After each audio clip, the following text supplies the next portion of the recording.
आज का वचन है चंगाई के बारे में। हम सभी अपने शरीर की चंगाई के लिए तो बात करते हैं, है ना। इससे पहले हमने अपने आत्मा की और मन की चंगाई की भी बात की है, लेकिन क्या हमने अपनी जुबान की चंगाई की बात की है? और अगर नहीं तो आज हम जुबान की चंगाई के बारे में बात करते हैं। आइए एक वचन देखते हैं, नीति वचन उसका 18 अध्याय का 21 पद। नीति वचन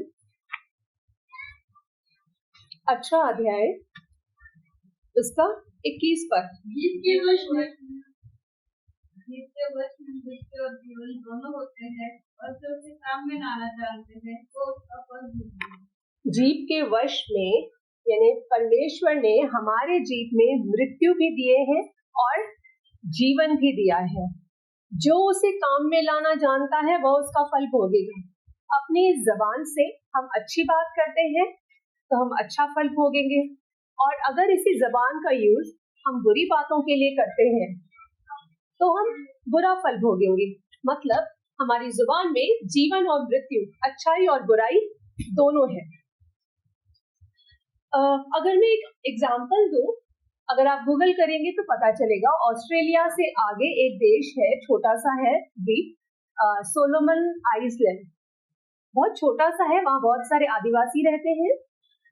वहाँ आपको पता है, अगर किसी भी पेड़ को काटना होता है, हटाना होता है, तो पेड़ को काटा नहीं जाता, कुल्हाड़ी लेकर उसको आरी से काटा नहीं जाता है।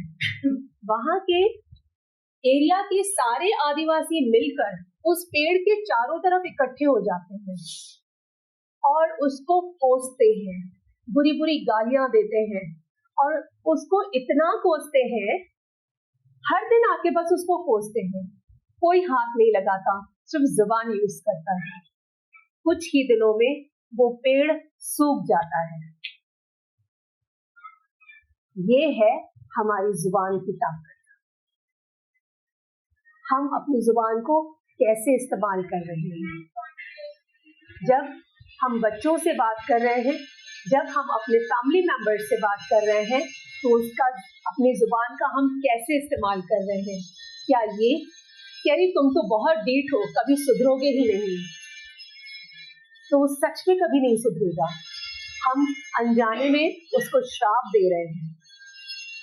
अगर हस्बैंड वाइफ एक दूसरे का कहना नहीं मानते, नहीं सुनते या उसके अकॉर्डिंग नहीं करते, क्या बोलते हैं, किस तरह की लैंग्वेज यूज करते हैं।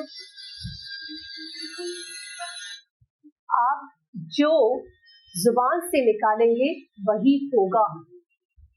चाहे आप अपने फ्रेंड्स से बात करें, आप अपने बच्चों से बात करें, फैमिली मेंबर्स के किसी फैमिली मेंबर से बात करें, या किसी पड़ोसी से बात करें। मैं तो कहूंगी अगर किसी शत्रु से भी बात करें तो संभल के बात करें। हम कौन से शब्द इस्तेमाल कर रहे हैं, हमें एक बार पॉज लेकर सोचना चाहिए कि मैं क्या कहने जा रहा हूं और क्या कहने जा रही हूं, क्योंकि आपकी जीभ में, आपकी जुबान में मृत्यु भी है और जीवन भी है। एक और वचन देखते हैं, याकूब का 3 अध्याय उसका 3 से 6 पद। याकूब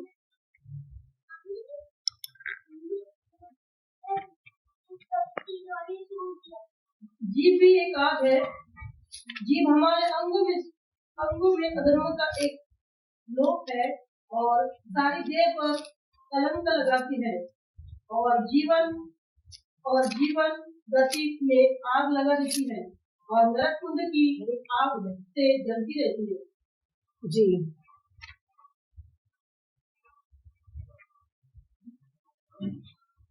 जीभ एक आग की तरह है।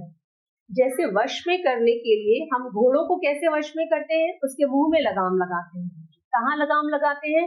मुंह में। क्या हमने अपने मुंह में लगाम लगाई है?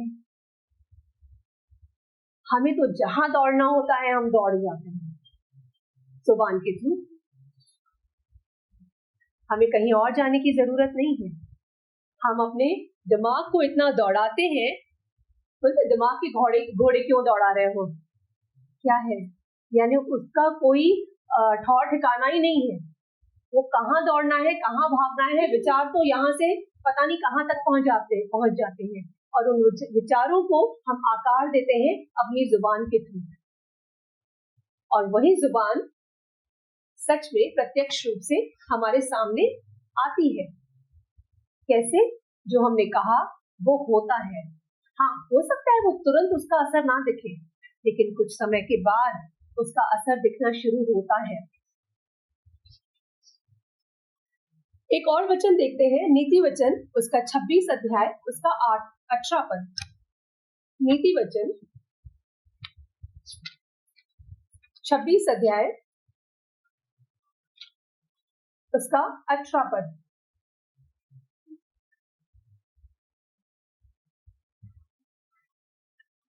जैसा एक पागल जो जलती लकड़ियां और मृत्यु के तीर फेंकता है,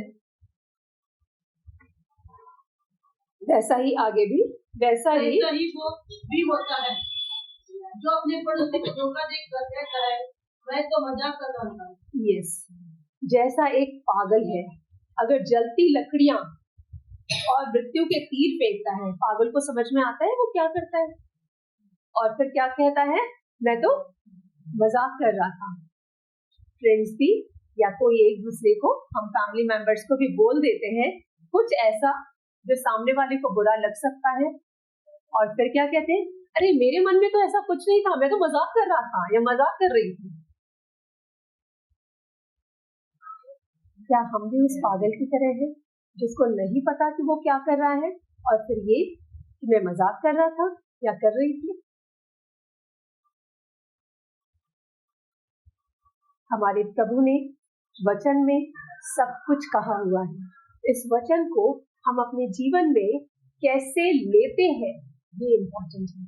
किसी वचन को हम अपने जीवन में कैसे इस्तेमाल करते हैं, किस तरीके से समझते हैं, ये हमारे ऊपर निर्भर करता है।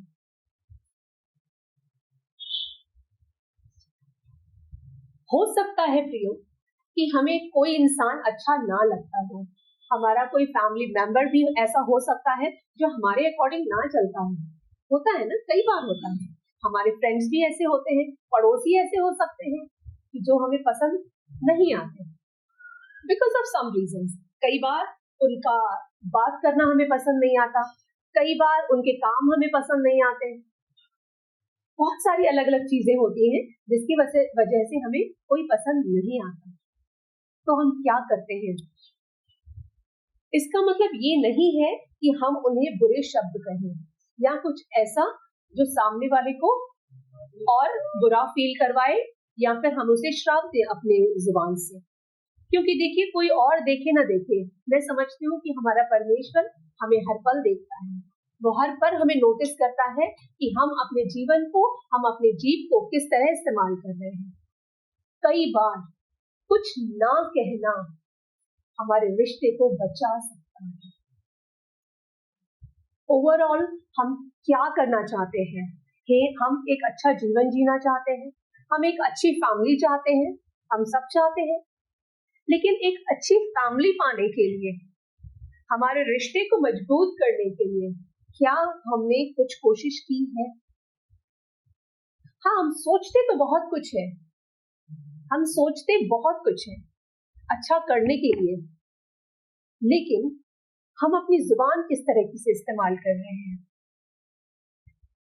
जरूरी नहीं है कि हर बार कुछ कहा जाए।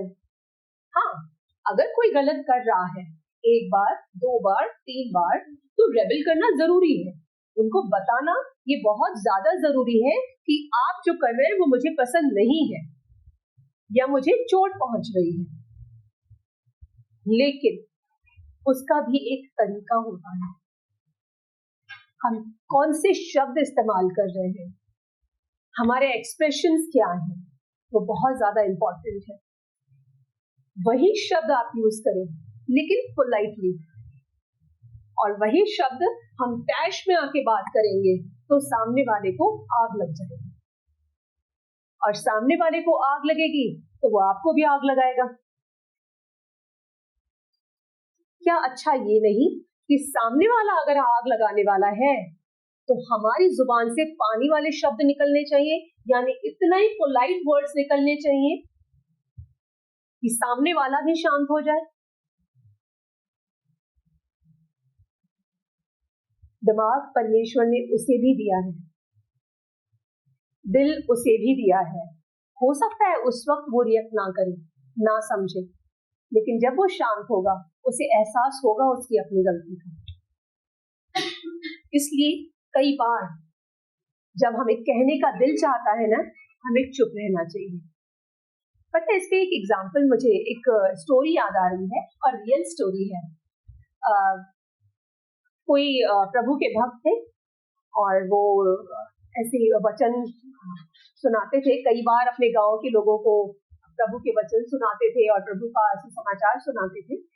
और वहां पे एक यंग बॉय आया जिसकी शादी होने वाली थी, लेकिन उसने आके उसे कहा कि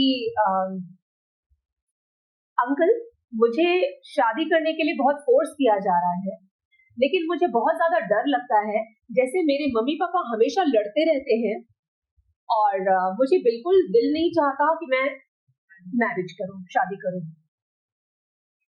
तो मैं क्या ऐसा आप मुझे, लेकिन इतना ज्यादा फोर्स कर रहे हैं और मेरे लिए लड़की भी देख ली है, सब कुछ तैयारियां करके रखी है उन्होंने, तो मैं मना नहीं कर पा रहा हूँ।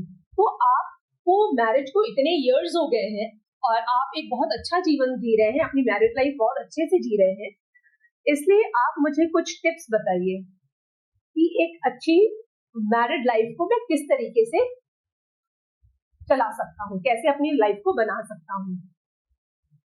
पर प्रभु के उस दास ने उन्हें कहा कि आप कल दोपहर 12 बजे मेरे घर आ जाइए। वो लड़का जो था कल दोपहर 12 बजे उस दास के घर चला गया। जब वो वहां बिठाया, उसको वहां पे बिठाया, बाहर पलंग रखा हुआ था, वहां उसको ग्राउंड में बिठा दिया और आवाज लगाई अपनी पत्नी को, जो भी उसका नाम था, कि सुनो और एक लालटेन लेकर आना, यहाँ सुई गिर गई है, मुझे ढूंढना है। मई का महीना, दिन का दोपहर का 12 बजे, सूरज सर पे, लालटेन मंगवाई जा रही है सुई ढूंढने के लिए।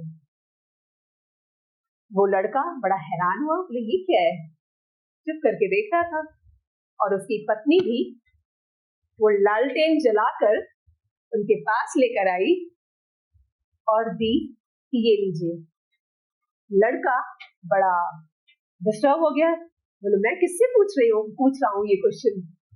फिर उसको कहा, आप दोनों पागल तो नहीं हो, आपको क्या दिख नहीं रहा है, इतनी तेज धूप है, खड़ा नहीं हुआ जा रहा है, आप लालटेन मंगवा रहे हैं, आप तो आपकी बीवी उससे भी बड़ी बदला, वो भी लालटेन जलाकर लेकर आ गई। उस दास ने कहा, यही है तुम्हारे क्वेश्चन का आंसर, तुम टिप्स चाहते थे ना, ये है टिप्स। अगर किसी रिश्ते को मजबूत बनाना है, लंबे समय तक चलाना है, तो अपना दिमाग, अपने सोच को धीमा करो और सामने वाला जो कह रहा है कर दो। इसीलिए आज तक हमारे बीच में कोई लड़ाई नहीं हुई है, किसी तरह का कोई मनमुटाव नहीं हुआ है, हम एक दूसरे की राय पे चलते हैं, कर देते हैं। ये सिर्फ एक एग्जाम्पल, वो रोज ऐसा नहीं करते थे। कहने की बात ये, बस उन्होंने कहा, दूसरे ने कर दिया। हम भी कई बार रिश्ते में हमें कुछ नहीं समझ में आता है कि हमारे लाइफ पार्टनर ने क्या कहा और क्यों कहा, हमें बड़ा गुस्सा आता है। तब गुस्से में जो हम शब्द कहते हैं, अपने रिश्ते को मौत की तरफ लेकर जाते हैं, अपने रिश्ते को डिस्टर्बेंस की तरफ लेकर जाते हैं। क्या हमें उस वक्त शांत रहने की जरूरत नहीं है? कहा होगा, कुछ होगा, वो तो उन्हें भी पता है कि इतनी धूप है, सुई दिखेगी तो वैसे भी दिख जाएगी, लालटेन की क्या जरूरत। आज के समय का कोई होता तो क्या कहता, अरे तुम सठिया गए हो क्या, अंधे हो क्या। अंधे भी नहीं, अंधे तो बोल ही नहीं सकते ना, तेज धूप थी और अंधा है तो लालटेन के बाद भी नहीं दिखाई देगी।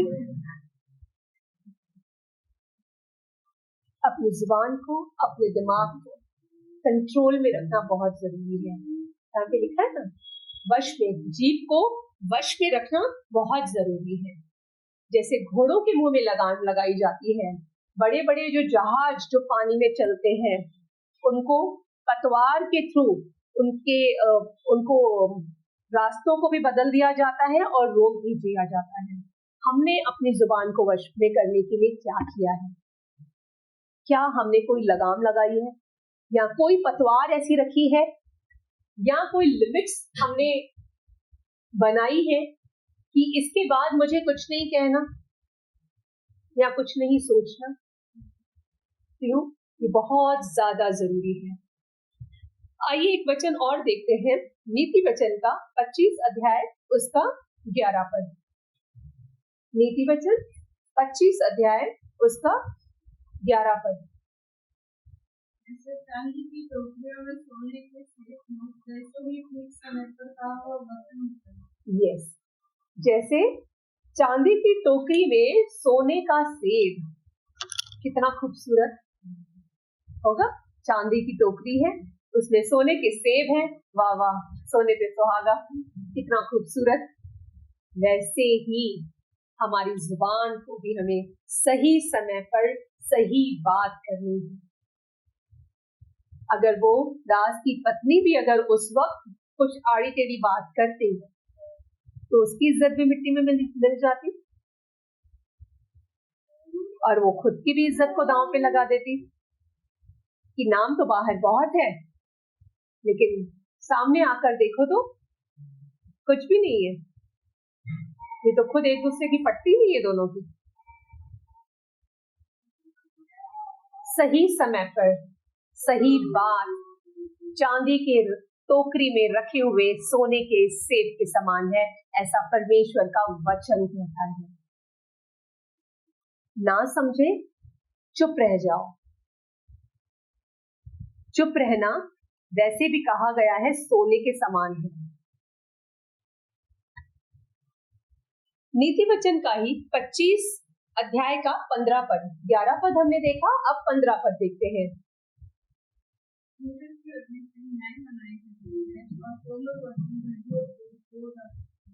यस, धीरज धरने से न्याय मनाया जाता है।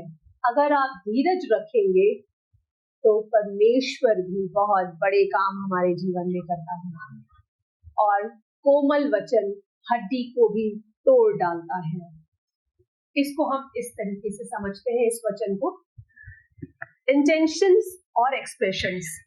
हमारा इंटेंशन क्या है और हमारा एक्सप्रेशन क्या है।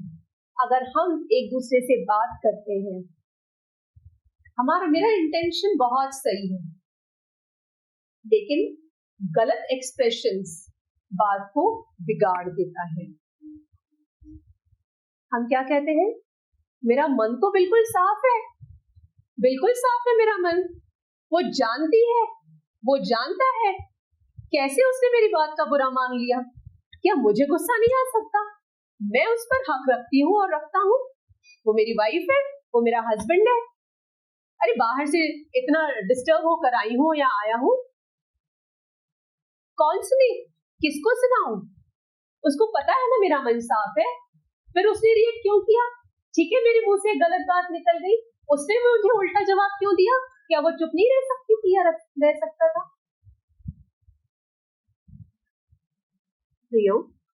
एक बात हमें याद रखना है, इंटेंशन मेरा सही है, मन मेरा साफ है और उस मन को सिर्फ परमेश्वर देख सकता है, सामने वाला इंसान नहीं। वो ईश्वर नहीं है, वो आपके मन की बात को नहीं देख सकता, नहीं जान सकता। वो सिर्फ आपके शब्दों को सुनेगा और एहसास करेगा कि आपका मन कितना साफ है या नहीं।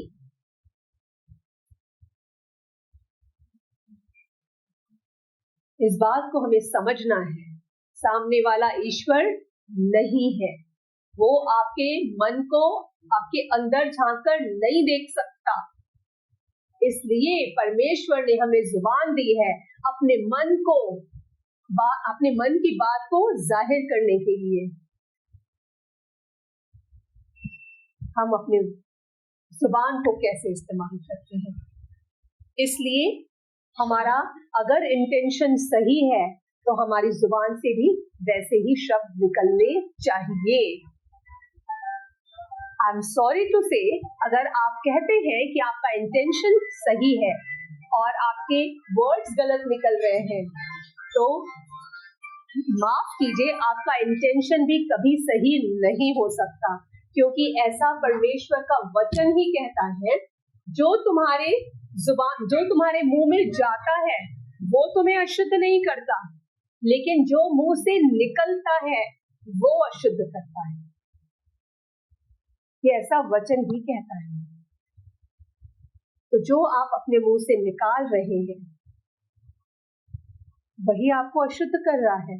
तो क्या आप सोच समझ के अपनी बात को कह रहे हैं? अगर नहीं तो आज ही संभल जाइए, क्योंकि परमेश्वर आपकी जुबान के द्वारा आपके जीवन में बहुत बड़े बड़े कार्य करना चाहता है। अगर हम अपने शब्दों का सही इस्तेमाल करेंगे तो यकीन मानिए, परमेश्वर हमें पहाड़ों को हिला देने वाली ताकत रखता है, और वो ताकत वो हमारे अंदर देने के लिए भी तैयार है। क्या हम अपनी जुबान को वश में रखने के लिए तैयार हैं? और अगर हमने अपनी जुबान का सही इस्तेमाल नहीं किया तो हम अनजाने में ही सही, हम अपने जीवन को नाश की तरफ लेकर जा रहे हैं, अपने रिश्तों को नाश की तरफ लेकर जा रहे हैं। परमेश्वर हमें नाश नहीं करना चाहता, वो हमें जीवन देने आया है, बहुत आयत का जीवन देने आया है, जैसा कि इसका वचन कहता है। हम सारे वचन याद तो करते हैं, हम सारे वचन पढ़ते तो हैं, लेकिन हम उसको अमल में लाते ही नहीं हैं। तो उस वचन को पढ़ने का कोई अर्थ ही नहीं है, कोई मतलब ही नहीं है। अगर हमने दिन में सिर्फ एक वचन पढ़ा, एक वर्ड्स पढ़ा और पूरा दिन उसको मेडिटेट किया, उसको चबाते रहो, तो सच में वो हमारे खून में चला जाएगा, वो हमें एनर्जी भी देगा और हमारे जीवन को बदलेगा भी। हम 5 चैप्टर्स रोज ना पढ़े, जरूरी नहीं है, वो सिर्फ ज्ञान बढ़ाने के लिए है कि वचन में क्या लिखा है। लेकिन अगर हमें अपने जीवन को बदलना है, क्योंकि मैं सबसे पहले यही कहती हूँ, आप चाहे बड़ी बड़ी ट्रेनिंग्स ना लें, कुछ सीखने ना जाएं, ना सही, किसी को सिखाने ना जाएं, ना सही, अपने आप को बदलें। जब तक हमने खुद को ना बदला, आप कितनी भी बड़ी बड़ी बातें कर लीजिए, उसका कोई अर्थ नहीं है,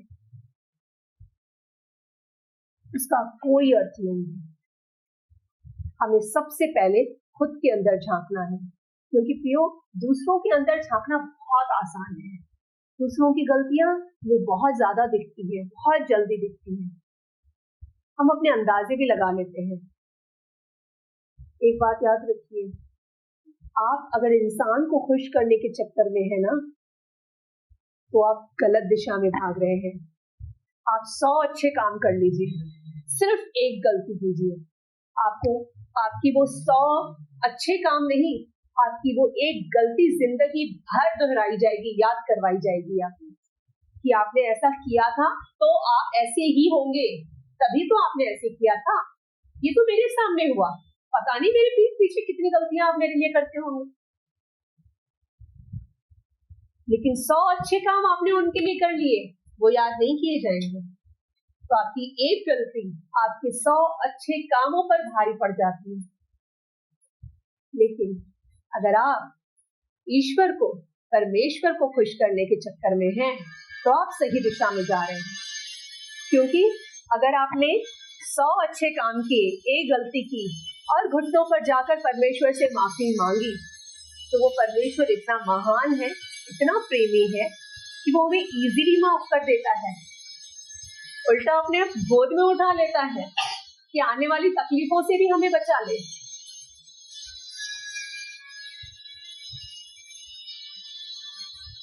क्योंकि जो शैतान है ना, वो हर वक्त हमें नेगेटिव विचार हमारे अंदर डालता है। सामने वाले ने एक गलती की या एक गलत बात कही, हो सकता है जब वो बाहर से आया है या आई है, कुछ फेस करके आए हो, कुछ ऐसी प्रॉब्लम हुई हो जो उन्होंने बोल दिया, अवॉइड, छोड़ दीजिए। जब वो शांत हो जाए तो जाके बोलिए, अरे आपने इस तरह की बात की, आपको लगा कि मैं भी घर को संभाल रही थी, कुछ हुआ हो सकता है घर में भी, आपने तो बाहर की आके भड़ास मेरे ऊपर निकाल दी, क्या मैं किसी प्रॉब्लम में नहीं हो सकती? एक दूसरे को प्यार से समझाना, ये सिर्फ हस्बैंड वाइफ के लिए नहीं है, ये भाई बहनों के लिए भी है, ये फ्रेंड्स के लिए भी है, ये माँ और बच्चों के लिए भी है, ये हर उस रिश्ते के लिए है जो इस संसार में आपके खुद के रिश्ते हैं। हमें सही तरीके से बात करनी है, क्योंकि शैतान इसी ताक में है कि ऐसे आप गलती करें, ऐसे आपकी जुबान से एक शब्द गलत निकले और वो उसको पकड़ ले।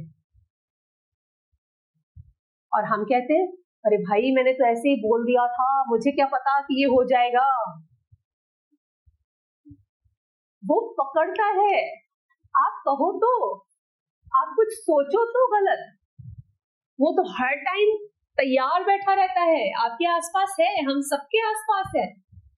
शैतान के भी दूत हमारे आसपास है और परमेश्वर के दूत भी हमारे आसपास है। हम क्या अपनी जुबान से निकाल रहे हैं? अच्छे शब्द निकालेंगे, परमेश्वर के दूत एक्टिवेट हो जाएंगे वो काम करने के लिए, और आपका जीवन आशीषों से भरता जाएगा। जैसे कोई गलत शब्द हमारे मुंह से निकला, शैतान के दूत खुश हो जाते हैं, अरे वाह निकला, अब इसको करो, वो करना शुरू कर देते हैं।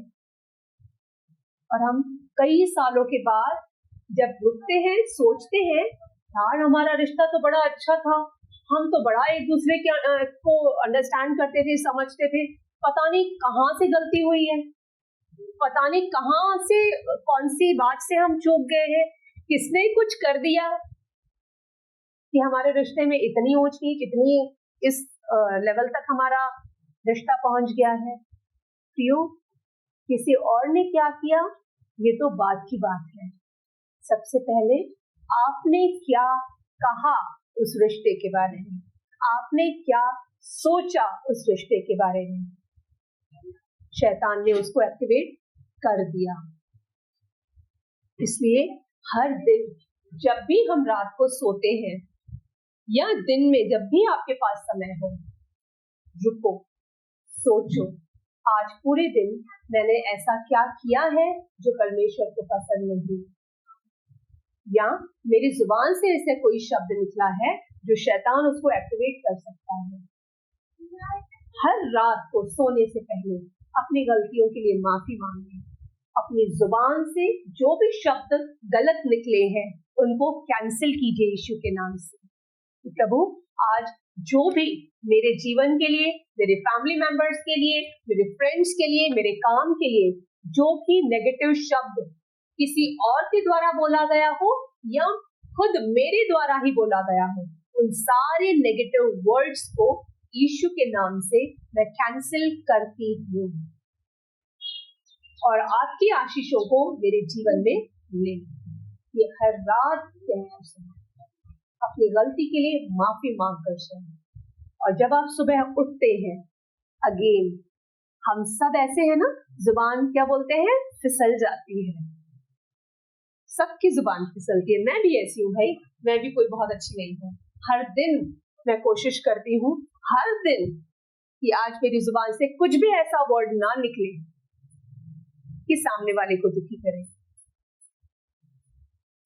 हम सबको ऐसा करके उठना है। जब हम उठते हैं, प्रभु मेरी जुबान पे और मेरे दिमाग पर आपके लहू का पहरा लगाती हूँ, आप जो कहें वही मेरे जुबान से निकले, आप जो कहे वही मेरे दिमाग में ख्याल आए और आपके वचन मेरे दिमाग में। जब मैं खाली बैठूंगी तो क्या होगा, वही वचन मेरे दिमाग में आएगा, वही सोचूंगी, तो अच्छी बातें हैं।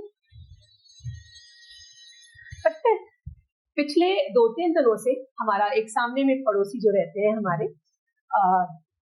वो रिटायर्ड पर्सन है, तो घर के बाहर इतने बड़े बड़े स्पीकर बाहर निकाल के रखते हैं और सॉन्ग चल रहा है, कौन सा, फिल्मी सॉन्ग है। हालांकि हम लोग काफी सालों से हाँ एक आध बार कहीं चलते हैं तो सुन लेते हैं, बट ऐसा है स्पेशली उस पर ना फोकस नहीं करते, ध्यान नहीं देते। तो बहुत सारे जो वर्ड्स हैं मुझे अभी याद नहीं। प्रभु में आने के बाद धीरे धीरे हमने कोशिश की और उन सारी बातों से हम हट चुके हैं, लेकिन करीब 2-3 दिनों से कंटिन्यू एक ही सॉन्ग बज रहा है। तो क्या आप कान है खुले हैं, सुनते हैं तो जाता है। हर बार उन वर्ड्स को कैंसिल करो, हर बार वो वर्ड्स आ जाए। आपने भी पुराने प्रभु में आने से पहले वो सॉन्ग सुना होगा, मैं लिख कर आई हूँ क्योंकि मुझे याद नहीं था। जीने के लिए सोचा ही नहीं, कर्ज उतारने होंगे, आपने सुना होगा।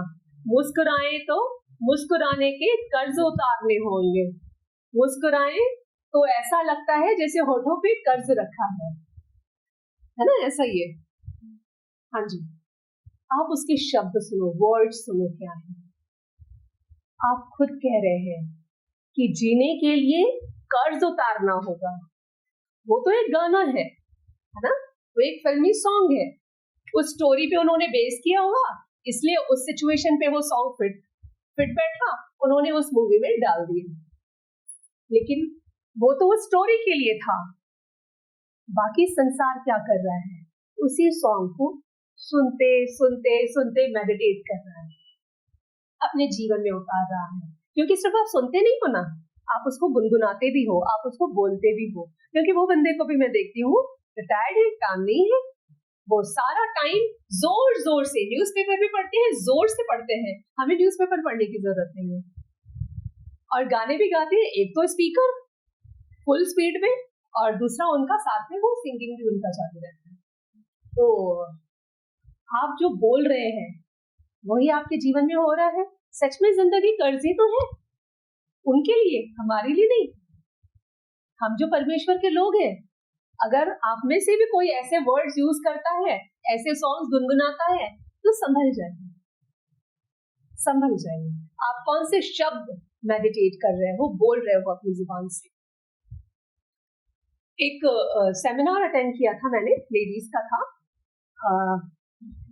वहाँ लेडीज को बहुत मोटिवेट किया जा रहा था कि आप रानी लक्ष्मीबाई बन सकती हैं, आपके अंदर इतनी शक्तियां हैं और इतना सामर्थ्य है, और आप रानी लक्ष्मीबाई जैसे थी, आप वैसे बन सकती हैं, आप इतनी हिम्मत। तो उनको मोटिवेट कर रहे थे बहुत ज्यादा। तो वहां से एक लेडी उठी और वहां कहा, बन सकती है नहीं, हम ऑलरेडी हैं।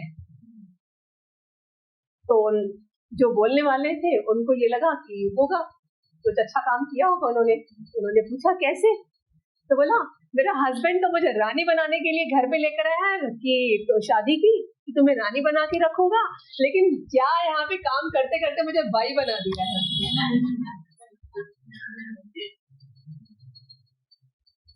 मुझे हैरानी हुई, आप खुद कह रहे हैं कि घर का काम करते करते बाई बन गई हूँ, तो आप बाई रहोगे ना, रानी कैसे बन सकते हो। उसी के बाद मुझे बोलने का मौका मिला था, तब मैंने उसी पॉइंट को मैंने जो उन्होंने वर्ड कहा था उसी को मैंने पॉइंट आउट किया था। वही एक छोटे से थोड़ा सा मैं आपको बता रही हूँ, मैंने उसी वक्त पॉइंट किया था। आप खुद कह रहे हैं कि आप बाई है घर की, तो आप रानी कैसे बन सकती हैं। अगर आपको घर की रानी बनना है, घर का राजा बनना है, या जहां आप काम कर रहे हैं वहां का राजा और रानी बनना है, तो आपकी सोच भी वैसे होनी चाहिए। आप क्या कह रहे हैं, बाई बन गई। घर के बड़े क्या कहते हैं, जो दूसरे हस्बैंड रहते हैं, जेंट्स रहते हैं, क्या कहते हैं, सारा टाइम तेरा काम तो खत्म ही नहीं हो रहा, तेरी डिमांड्स तो खत्म ही नहीं होती, नौकर बना के रखा है। जोरू का गुलाम कॉमन डायलॉग हो गया, जोरू का गुलाम। आप खुद बोल रहे हैं गुलाम हैं, तो राजा बन ही कैसे सकते हैं? एक बात याद रखिए, रानी और राजा सच में थे उस जमाने में। क्या उनको कोई जिम्मेदारियां नहीं थी? क्या उनको कोई काम नहीं था? यकीन मानिए, उसके महल में जो सफाई करने वाला बंदा था, उससे कई गुना ज्यादा उस रानी का और राजा का काम था। वो तो उस पूरे महल की सिर्फ सफाई करता था, लेकिन उस रानी और राजा को सफाई कर्मचारी को भी देखना है, उसका हिसाब किताब करने वाले को भी देखना है, उसके वजीरों को भी वो करना है, उसकी सेना को भी गाइड करना है, और अगर किसी ने लड़ाई करने के लिए कोई राजा आया, उसको भी हैंडल करना है। कोई उनकी प्रजा में कोई केस आ गए, किसी का लड़ाई झगड़ा हुआ, दो भाइयों का कुछ हुआ, बंटवारा हो रहा है, और किसी भी तरह के काम, वो फैसले भी उनको लेने हैं। तो आप मुझे बताइए, अगर आप राजा और रानी बनना चाहते हैं तो जिम्मेदारियां नहीं निभानी पड़ेंगी क्या? बल्कि ज्यादा निभानी पड़ेंगी। आप ये ना सोचे कि वो रानी ऐशो आराम करके ताली बजाई और वहां से हाजिर हो गया। सिर्फ ऐसा नहीं होता, उनके साथ साथ उनको ढेरों काम भी करने पड़ते हैं, जिम्मेदारियां भी निभानी पड़ती हैं। जिम्मेदारियां नहीं निभानी, सिर्फ रानी बनकर बैठना है, ये कैसे पॉसिबल है? ये कैसे पॉसिबल है? जितनी बड़ी पोस्ट उतना बड़ा काम और जिम्मेदारी। आपके शब्द इंपॉर्टेंट, आपकी सोच इंपॉर्टेंट है। आप क्या चाहते हैं आपके जीवन के लिए? चाहते तो बड़ी बड़ी चीजें हैं, लेकिन उसके लिए कदम तो उठाइए, अपनी जुबान पे लगाम तो लगाइए, अपने विचारों को कंट्रोल तो कीजिए। आप तो फर्स्ट स्टेप तक नहीं उठा रहे हैं और चाहते हैं कि मैं आसमान छू लूं। परमेश्वर हमें आसमान छूने की ही ताकत देने वाला परमेश्वर है। देखिए, जीवन ऐसा ही है, जीवन में आपको उतार चढ़ाव भी आएंगे, कुछ लोग ऐसे भी मिलेंगे जो आपको बिल्कुल पसंद नहीं करेंगे, कॉमन चीजें। लेकिन क्या इस लाइफ को हम इस तरीके से ना लें? एक लाइफ है, एक जैसे अगर हम एक जगह से दूसरे जगह कहीं जा रहे हैं, घूमने जा रहे हैं, 10 दिनों के टूर पे जा रहे हैं फॉर एग्जाम्पल, तो आप क्या करते हैं? आपको पता है ना 10 दिन के बाद आपको वापस घर आना है, तो उस ट्रेवलिंग में आपको कोई प्रॉब्लम भी हो रही है, फॉर एग्जाम्पल टिकट्स नहीं मिली, सीट नहीं मिली, आप क्या करते हो? निभा लेते हो ना? क्यों? क्यों? पता है ये एक सिर्फ 10 दिनों का टूर है, 10 दिनों की यात्रा है। उसके बाद कोई बात नहीं, मैं एक दिन की छुट्टी लेकर घर पे आराम कर लूंगी। तो ये लाइफ भी एक टूर ही है, लेकिन ये बड़ा खूबसूरत टूर है। अच्छा, क्या करते हो? फॉर एग्जाम्पल आपको ना नहीं मिली टिकट, आप नीचे बैठ के गए, डिस्टर्ब होके गए, बहुत परेशान होकर गए ट्रेन में, वहां पहुंचे, कहाँ पहुंचे? कश्मीर में पहुंचे। वहां के व्यूज देख के भूल जाते हो कि आप पीछे कितनी मुश्किलें झेलते हुए आए थे। आपको टिकट प्रॉपर नहीं मिली थी, या जो पैसेंजर थे तो दूसरी गाड़ियों में वो बेकार थे बहुत। आप क्या करते हो? भूल जाते हो कि उनको पकड़ के लेके बैठते हो और उस खूबसूरती को निहारते हो, और उस खूबसूरती को पता नहीं कितने महीनों तक याद रखते हो। और आजकल तो मोबाइल में फोटोज लेके जब भी याद आती है फटाफट देखने बैठ गए और अपने आप को खुश कर लिया कि अरे वाह, मैं इतनी बढ़िया जगह पे घूमने गए थे हम लोग। हमें पकड़ कर नहीं रखना, ये थोड़ी देर का डिस्टर्बेंस है, ये लाइफ है, इसको एक टूर की तरह ही लीजिए। आज आपके काम में कुछ डिस्टर्ब हुआ है, बॉस ने परेशान किया, एक्स्ट्रा वर्कलोड दे दिया, घर पे एक्स्ट्रा मेहमान आ गए, आपकी तबीयत ठीक नहीं थी, स्टिल आपको खाना बनाना पड़ा 40 लोगों का। हाय, बहुत बड़ी बात है, कहेंगे तो सच में बहुत बड़ी बात है।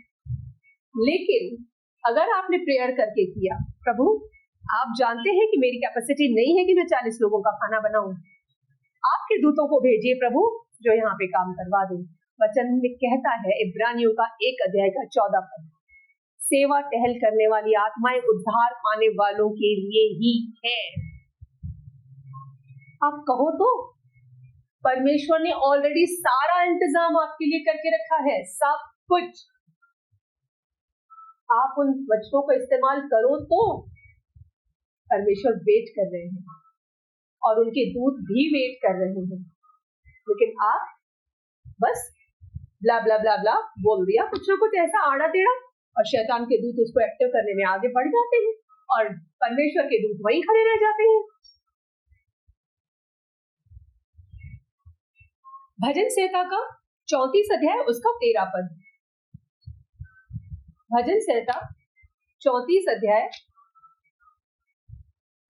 और 13 पद।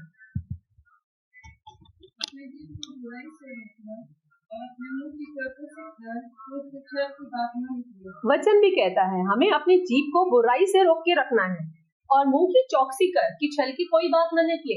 ये पॉसिबल है क्या? हमने सुन लिया, हमने समझ लिया, पर ये क्या पॉसिबल है क्या? नहीं पॉसिबल है, मेरे लिए तो बिल्कुल भी नहीं है। और मैं समझती हूँ हम में से बहुत सारे लोग हैं कि ऐसा पॉसिबल नहीं है। जुबान है भाई, फिसल जाती है ही ऐसी, उसमें कोई हड्डी ही नहीं है, घूम जाती है अपने हिसाब से कहीं पर भी। इसलिए परमेश्वर का वचन है जो हर सुबह हमें इस्तेमाल करना है। प्रभु मेरी जुबान पे और मेरे दिमाग पर आपके लहू का पहरा लगाते हैं। मजाल है जो उस दिन आपकी जुबान से कुछ गलत वर्ड निकल जाए, कुछ गलत होगा भी ना, आपके मुंह से कुछ गलत नहीं निकलेगा। आप चाहें तो आप आजमा कर देख सकते हैं, आप कर सकते हैं कल से ही। भजन संहिता 141 का 3 पद। भजन संहिता 141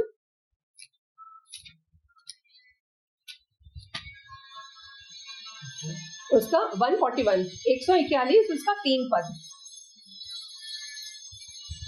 हे यहोवा मेरे मुख पर पहरा बैठा और मेरे होठों के द्वार की रखवाली कर। ये देखिए वचन ही है, इसको आप क्लेम कर सकते हैं। इस वचन को हर सुबह को याद कर लीजिए। हे यहोवा मेरे मुख पर पहरा बैठा, मेरे होठों के द्वार की रखवाली कर। ये परमेश्वर के दूत एक्टिवेट हो गए और सच में आपके जुबान पर उन्होंने पहरा बिठा दिया, तो आपकी जुबान से कुछ भी गलत नहीं निकलेगा। कुलुस्सियों का 4 अध्याय उसका 6 पद। कुलुस्सियों 4 अध्याय उसका 6 पद।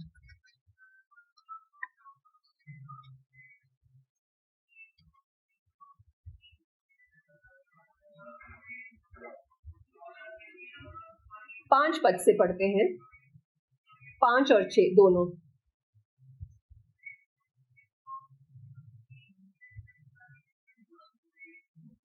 मिला? मैं पढ़ देती हूँ। अवसर को बहुमूल्य समझकर बाहर वालों के साथ बुद्धिमानी से बर्ताव करो। तुम्हारा वचन, वचन मतलब शब्द, तुम्हारा वचन सदा अनुग्रह सहित और सलोना हो कि तुम्हें हर मनुष्य को उचित रीति से उत्तर देना आ जाए। हम इस वचन को भी क्लेम कर सकते हैं। कई बार हमारे जीवन में ऐसे लोग होते हैं अलग अलग तरह के, इससे बड़े प्यार से बात करनी है, नहीं तो नाराज हो जाएगा। इससे थोड़ा सा स्ट्रिक्टली बात करनी है, नहीं तो मनमानी करने लगेगा। आप क्या करोगे? आप जानते हो कि हर इंसान को आपके लाइफ में, आपके बिजनेस में या आपके जो भी आसपास है, हर टाइम जानते हैं कि सामने वाले का स्वभाव कैसा है या सामने वाला क्या चाहता है, मुझ पर चढ़ाई करके आने वाला है या बड़े प्यार से प्यार रख कर आया है मेरे लिए। नहीं समझ सकते ना? ये वचन है कुलुस्सियों का 4 अध्याय का 6 पद। तुम्हारा प्रभु मेरा वचन, मेरा शब्द हमेशा अनुग्रह सहित और सलोना हो कि मुझे हर मनुष्य को उचित रीति से उत्तर देना आ जाए। कितना खूबसूरत और कितना बढ़िया हो जाएगा ना किससे कैसी बात करनी है, कौन से वर्ड्स यूज करने हैं, अगर हमें पता चल जाए। प्रभु के जो बड़े बड़े दास है ना, वो इन्हीं वचनों का इस्तेमाल करके इतने ऊंचे पर उठ चुके हैं। और अगर हम सांसारिक लेवल पे लें तो हम कहते हैं उनकी स्पीकिंग स्किल्स बहुत ज्यादा हाई है। आज बहुत सारे कोर्सेज होते हैं पर्सनालिटी डेवलपमेंट के, स्पीकिंग स्किल्स इंप्रूव करने के और स्टेज फेयर को हटाने के, है ना। स्पीकिंग आपको कैसे करना है, किस तरह स्पीकिंग, मतलब ये नहीं है कि इंग्लिश स्पीकिंग की बात कर रही हूँ ना, कोई भी किसी भी लैंग्वेज में बात करो आप। अगर आप किसी से बात करते हैं, स्पेशली मार्केटिंग फील्ड में, ये सिखाया जाता है। जो भी मार्केटिंग फील्ड में अगर कोई होंगे यहाँ पे तो सिखाया जाता है कि किस तरीके से आपको बात करनी है, किस तरीके से आपको कस्टमर को अट्रैक्ट करना है। कहा जाता है ये इम्प्रूव करना है। हमें कोई ट्रेनिंग लेने की जरूरत नहीं है, ये वचन लर्न कर लो और हर टाइम उसको मेडिटेट करो। कोई भी काम करने से पहले जब आप मार्केटिंग फील्ड में उतरते हो, कस्टमर्स के पास जाते हो, ये वर्ड बोल दीजिए, ये आपका वर्ड ऑफ गॉड, परमेश्वर का वचन बोल दीजिए, यूं काम हो जाएगा। और अगर नहीं होता तो हैरान परेशान नहीं होना। क्यों? क्योंकि उससे भी कुछ भलाई हो सकती है। हो सकता है कुछ समय के बाद पता चले कि अगर ये ऑर्डर नहीं मिला तो क्यों नहीं मिला। भजन संहिता 19 अध्याय उसका 14 पद।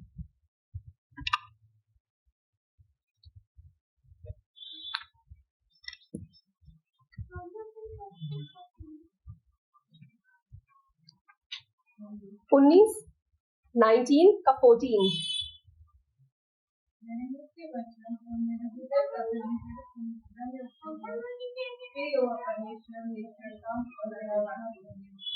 हमें ये परमेश्वर से प्रार्थना करनी है कि प्रभु मेरे मुंह के वचन और मेरे हृदय का ध्यान तेरे सम्मुख ग्रहण योग्य हो। हे यहोवा परमेश्वर, मेरी चट्टान और मेरे उद्धार करने वाले, वो हमारा उद्धार करने वाला परमेश्वर है, हमारी चट्टान है। जब हम परेशान होते हैं, जब हम डिस्टर्ब होते हैं, तो वो चट्टान किस तरह हमारे साथ आकर खड़ा होता है, हमारे आगे आकर खड़ा होता है, हमारे आगे हमारे रास्तों को सुधारते हुए चलता है, ऐसा वचन कहता है। तो हमें किस बात का डर है और क्यों डर है?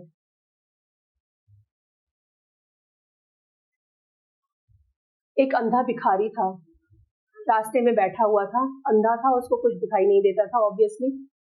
वो भीख मांगता था, हर दिन वहां बैठता था। कोई आते जाते लोग, कोई उसको कुछ भीख दे देते थे, कोई कुछ नहीं देते थे, ऐसे ही चले जाते थे। ऐसे ही बेचारे का गुजारा चलता था। एक दिन वहां से एक कोई आदमी गुजरा, जैसे उसको पैसे दे रहा था उसने रोक दिया और उस पर ना एक बोर्ड बना के उसने रखा था कि मैं अंधा हूं। बस उसने ये लिख के रखा था, बड़ी सी पर्ची, किसी को कुछ कहता नहीं था, मैं अंधा हूं, बस ये लिखा हुआ था। उस आदमी का ध्यान उस पर्ची पे गया, वो बोर्ड पे गया, लिखा था मैं अंधा हूं। उसने उस बोर्ड को उठाया, कुछ लिखा, उसको पैसे दिए और चला गया। उस दिन तो चमत्कार हो गया भाई। जैसे वो आदमी गया, आने जाने वाले हर इंसान उसके बाउल में, कटोरे में कुछ ना कुछ डाल के जाता। बहुत सारे पैसे हो गए उसको। ये अंधा भिखारी हैरान हो गया, वो आदमी ऐसा क्या करके गया, क्योंकि अंधा था, दिखाई तो दे नहीं रहा था।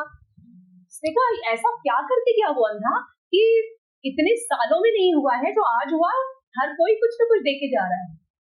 शाम हुई, वो आदमी वहां पे जाके खड़ा हुआ थोड़ी देर, तो अंधे को, उनकी सेंस अलग एक्टिव रहती है ना, जो अंधे रहते हैं, गॉड उनकी सेंस को अलग एक्टिवेट करके रखते हैं। वो अंधा समझ गया भिखारी कि वही आदमी आया है जो सुबह कुछ मेरा बोर्ड उठा के कुछ तो करके गया था।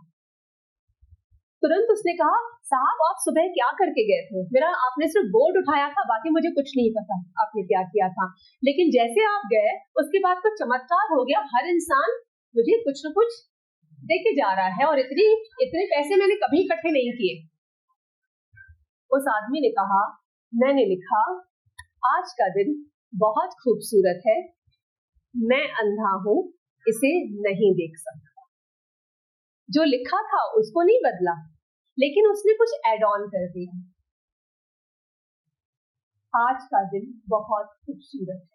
हर दिन हमें यही कहना है, आज का दिन बहुत खूबसूरत है, परमेश्वर आपने बनाया है और आज का दिन मेरे लिए है। मुझे कहाँ जाना है, क्या करना है, कैसे बोलना है, आप मुझे गाइड कीजिए। जब हम पहला स्थान अपने जीवन में हर दिन पहले परमेश्वर को देंगे, तो हमारा कोई काम गलत हो या गड़बड़ हो, ऐसा पॉसिबिलिटीज है ही नहीं। आपका हर काम सही होगा और अच्छा होगा।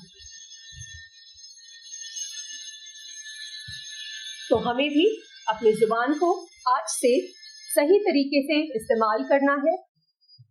क्या कहना है, कैसे कहना है, पहले सोचना है, देन उसको कहना है। और वचन मैंने आपको बता दिए।